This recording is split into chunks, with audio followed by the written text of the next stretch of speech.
Army से क्यों डरते हैं?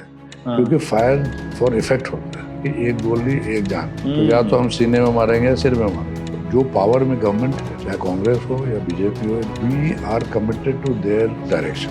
मतलब जो पावर पूरी बटालियन की होती है वो कर्नल के हाथ में होती है। एकदम ये ऑर्गेनाइजेशनल चीज है। हाँ। पॉडकास्ट के थ्रू इवन पाकिस्तान वालों को पता चला हिंदी मीडियम स्टूडेंट्स के लिए एसएसबी कितना मुश्किल रहता है। कॉलोनियल माइंडसेट का बहुत तगड़ा नमूना है। अंग्रेजी पे हम लोगों ने बहुत जोर दिया। हमने ऐसे इलाकों में काटा है जहाँ पे एल्टीट्यूड में आपको सांस नहीं चढ़े हो। आपको अगर मौत से डर नहीं लगता है तो आप झूठ बोल रहे हो या आप गोरखा रेजिमेंट से हो। एक क्वालिटी है मोरल करेज, वो एक अलग लेवल पे जीते हैं। अच्छा। हाँ। तो मरने से पहले उसको सबक तो दिखा दो। आज है हमारे साथ सपनों की उड़ान एपिसोड में मेजर जनरल सुनील कुमार झा, जो बेसिकली बिहार से बिलोंग करते हैं और अब तो खैर वो झारखंड में जगह चली गई है, लेकिन जब सर का बर्थ हुआ था तो उस टाइम पे वो बिहार में ही था। तो सर एनडीए के थ्रू आर्मी में एंट्री हुई, 1975 में कमीशन्ड ऑफिसर हुए और 37 इयर्स आर्मी में सर ने सर्विसेज दी हैं। मैं सर थोड़ा सा जानना चाहूँगा कि बच्चों के लिहाज से चैनल बड़ा इम्पोर्टेंट है, तो बहुत सारे बच्चों के मन में एसएसबी को लेकर के बहुत सारे क्वेश्चंस होते हैं। तो मुझे लगता है कि आप बहुत बेहतर, बहुत अनुभव आपको आर्मी का रहा, तो बहुत बेहतर आप शायद बता पाएंगे और बच्चों के बहुत काम आ पाएगा। जैसे सर इंटरव्यू होता है, इसको हम एसएसबी इंटरव्यू के नाम से ज़्यादातर बच्चे जानते हैं। एनडीए, सीडीएस, बहुत सारी लाइन शायद होती हैं एसएसबी को देने के लिए। अब एनडीए के बच्चों के हिसाब से बात करें, क्योंकि एनडीए के थ्रू आपकी भी एंट्री हुई है और आप मेजर जनरल तक पहुंचे, जो सपना होता है हर एनडीए के से सेलेक्टेड बच्चे का। तो सर इसमें एसएसबी में तीन लोगों का मेन रोल बताया जाता है कि एक तो आईओ इंटरव्यूइंग ऑफिसर, एक जीटीओ ग्रुप टेस्टिंग ऑफिसर, एक साइकोलॉजिस्ट। इन तीनों का मैं चाहूँगा कि सर कुछ काम कि किस तरह से ये लोग अपना अपना काम करते हैं और क्या क्या ये बच्चों में देखते हैं एसएसबी के दौरान, सर प्लीज। एसएसबी जो है इसको बोलते हैं सर्विसेज सिलेक्शन बोर्ड। जी। और ये बोर्ड इसलिए है क्योंकि इसमें ग्रुप ऑफ ऑफिसर्स मिल करके एक कैडेट या कैंडिडेट को टेस्ट करते हैं, चेक करते हैं। ठीक है। तो जो इंटरव्यूइंग ऑफिसर होता है वो सीनियर मोस्ट होता है रैंक के हिसाब से भी, और वो इंटरैक्ट करता है लड़के के साथ एकदम आखिर में। ओके। अच्छा। तब तक उसके पास इंटरव्यू ग्रुप टेस्टिंग ऑफिसर और साइकोलॉजिस्ट के डिटेल्स आ जाते हैं। ठीक है। और इंटरैक्शन का मतलब, उनके साथ इंटरैक्शन का मतलब है टू गेज कि इनकी सूटेबिलिटी आर्मी में है नहीं है। ओके। और सूटेबिलिटी में बेसिकली दे वांट टू सी कि उनका आत्मविश्वास कैसा है हम्म। और वो ग्रुप में किस तरह अपने को इंडिविजुअलिटी मेंटेन करते हैं और ग्रुप में मददगार साबित होते हैं। ओके। और तीसरा, एडवर्स सिचुएशन में वो कैसे रिस्पॉन्स अपना देते हैं। देते हैं। और कोई सही यार्डस्टिक नहीं है, वो जज ओके। करते हैं based on the inputs. Group testing officer का काम है कि जो लड़का ग्रुप में कैसे बिहेव करता है, जी। और अगर वो लीडर होता है तो वो अपने आप को कैसे, अपने टीम में से इनपुट आता है तो उसको एनालाइज करता है, नहीं करता है कि एडमेंट है, एनार्की टाइप है, मतलब अपने आप को कुछ ज़्यादा ही समझता है। जी। जी। और टीम का तो हर एंगल से, प्लस उसकी फिजिकल काबिलियत कैसी है। और उसके बाद फिर साइकोलॉजिस्ट की जो इनपुट होती है वो मेंटल लेवल पे क्या वो अपने मिशन की तरफ कमिटेड होते हैं, नहीं होते हैं। ओके। झूठ बोलने की ज़रूरत है तो बोलते हैं, नहीं बोलते हैं। अच्छा, झूठ बोलना भी देखा जाता है, अगर कितनी जरूरत सफाई से बोलते हैं। सफाई से बोलता है। हाँ। सच भी बोलना, सच पे टिका हुआ रहता है, नहीं रहता है। ओके। जो हमें यंग ऑफिसर चाहिए हाँ। वो फिजिकली एकदम फिट होना चाहिए, ओके।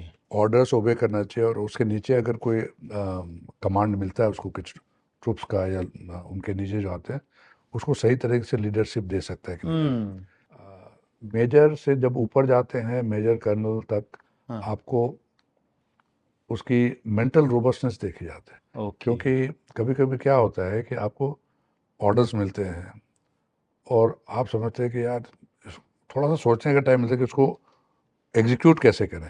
जी। उसमें आपका फिनेस देखा जाता है कि हम्म।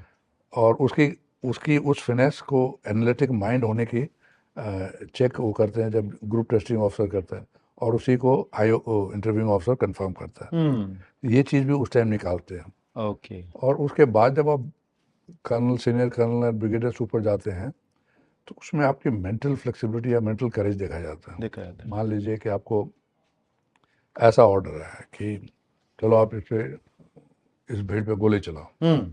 तो आर्मी में जब गोली चलाते हैं तो इट इज़ नॉट कि पैर में मारते हैं जैसे पुलिस लोग मारते हैं, हाँ। पहले हवा में फायर करते हैं फिर पैर में मारते हैं गोली। ठीक है। लेकिन यहाँ पे हम लोग का सिखलाई है कि एक गोली एक जान, मतलब अगर मार रहे हैं तो अच्छा, वो मरना चाहिए। मतलब गोली में मरना चाहिए। मरना है तो या तो हम सीने में मारेंगे या सिर में मारेंगे। हम्म। ये आर्मी रोड पे है फिर भी पुलिस लोग मान नहीं रहे, लोग मान नहीं रहे, ये क्योंकि है, उन्होंने अपना सिचुएशन ऐसे ही बना दिया। बनाया हुआ है। राइट। दूसरा एक्सट्रीम पाकिस्तान है, हाँ, उसको इतना पावर का बू लग गया है कि वो छोड़ना ही नहीं वो चाहता। छोड़ना नहीं चाहते। वो हमारी आर्मी एकदम वैसा नहीं है। हाँ, हमारा बिल्कुल अलग सिस्टम है। हमारी आर्मी हाँ, is actually nationalist and committed to the nation. To the nation. Right. Nobody in जो पावर में गवर्नमेंट है, चाहे कांग्रेस हो या बीजेपी हो या जो भी है, we are committed to their directions. Right. तो वो चीज़ देखना पड़ता सही है। बात, ठीक सही है, बात। सर, एक बटालियन में एक कर्नल साहब होते हैं। एक कर्नल साहब। अच्छा, कितने उसमें मेजर, कितने कैप्टन और होते हैं, और लेफ्टिनेंट जनरल, हाँ, कर्नल? ये ऑर्गेनाइजेशनल चीज़ है। हाँ। पॉडकास्ट के थ्रू इवन पाकिस्तान वालों को पता चल जाएगा। अच्छा। जी, बट जी, ऐसा कोई ये नहीं है कि जी। होता क्या है कि आपको देखिए कि एक बटालियन में 4 राइफल कंपनी होती है हाँ। और एक सपोर्ट कंपनी होती है, एक हेडक्वार्टर कंपनी एडम कंपनी होती है। 4 राइफल कंपनी होती है जो लड़ने वाली कंपनी है। उनके हेड जो होते हैं, पहले मेजर्स हुआ करते थे, आजकल कभी लेफ्टिनेंट कर्नल भी होते हैं, मेजर भी होते हैं। उनके नीचे जो 3-3 प्लेटून होती है, तो ओके। 4-12 प्लेटून हुए जो लड़ने वाले इन्फेंट्री, जो हाँ। एक इन्फेंट्री बटालियन का दस्ता है। राइट। उसमें आप क्या है कि वो हर प्लेटून का कैप्टन या senior captain, junior captain okay. बोले, वो प्लेटून कमांडर होता है। Right, right, right. तो कभी कभी शॉर्टेज है तो वो लेफ्टिनेंट जो कमीशन हो वो भी बना देते हैं। हाँ, तो सर इसमें मतलब जो पावर पूरी बटालियन की होती है वो कर्नल के हाथ में होती है। एकदम। राइट।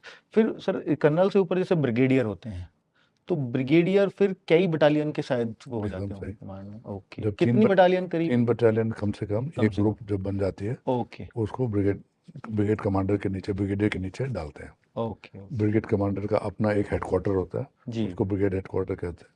उसके अपने स्टाफ होते हैं, मतलब एक डिप्टी कमांडर होता है, कर्नल, जो कि भी बटालियन कमांड ख़त्म करके आते हैं। जी। और उनके साथ एक, पहले ब्रिगेड मेजर कहते थे, अब GSO 1 कहते हैं, मतलब okay. General staff officer 1, grade 1। वो एक लेफ्टिनेंट कर्नल होता है जो कि ऑपरेशन संभालता है, जी। और दूसरा होता है जो लॉजिस्टिक्स एडमिनिस्ट्रेशन संभालता सर, एक और क्वेश्चन बच्चों के मन में सबसे ज़्यादा रहता है कि जैसे अभी आप बिहार से बिलोंग करते हैं, हम यूपी से बिलोंग कर रहे हैं, और यूपी स्टेट का बच्चा बहुत जुड़ा हुआ है सर हमसे, और बिहार का भी बच्चा बहुत सारा है। तो उन बच्चों में ना, यहाँ यूपी और बिहार की जो बेसिक एजुकेशन है अधिकतर बच्चों की वो हिंदी माध्यम में होती है। तो हिंदी मीडियम स्टूडेंट्स के लिए एसएसबी कितना मुश्किल रहता है, थोड़ा सर इस पे? है। हाँ, देखिए ऐसा है कि अब थोड़ा सा बैकग्राउंड देता हूँ, क्योंकि भारत की जो सेना है ना, जी। कॉलोनियल माइंडसेट का बहुत तगड़ा नमूना है। हम्म। अंग्रेजी पे हम लोगों ने बहुत जोर दिया, और जो अंग्रेजी बोलता है इसका मतलब बहुत अच्छा है, हाँ, जो हिंदी बोलता है उन्हें, तो जो इसको स्किल मान लिया जाता है ये इसको, हाँ, हाँ, बहुत अच्छा है इसके लिए। अगर हाँ, ये नहीं है तो आप कुछ कर नहीं सकते। हाँ, हाँ, हाँ, नॉलेज होना इंग्लिश का हाँ, कोई हाँ, बुरे बात नहीं है, सही बात। लेकिन आप उसमें फर्राटे से अगर बोल नहीं पाते तो वो हाँ, आपको समझता है कि ठीक नहीं बोल पा रहे। हाँ, हाँ, हाँ, सो मच हो कि पहले जब IAS की जो इंटरव्यू भी होती थी, हाँ, तो उसमें अगर नहीं बोल पाता था तो लोगों को कम नंबर मिलते थे। हाँ, बिल्कुल। लेकिन उसमें क्या थे, रिटन एंड इंटरव्यू दोनों का नंबर जोड़ करके तो बहुत लोग क्वालिफाई करते थे। और आपको राइट, राइट। मालूम होगा जी, जी, कि जी। At any one time Bihar UP से IAS में सबसे ज़्यादा लोग होते थे। राइट। हम्म। बिहार के तो बहुत लोग IAS में थे, हाँ, बनते इसलिए हैं। थे हम्म। क्योंकि शायद उनको अंग्रेजी में बोलने दिक्कत होगा, लेकिन हम्म। रिटन में इतना नंबर लाते थे कि आप ना नहीं कह सकते उसको। हाँ, हाँ, सही बात है। लेकिन यहाँ फौज में क्या था कि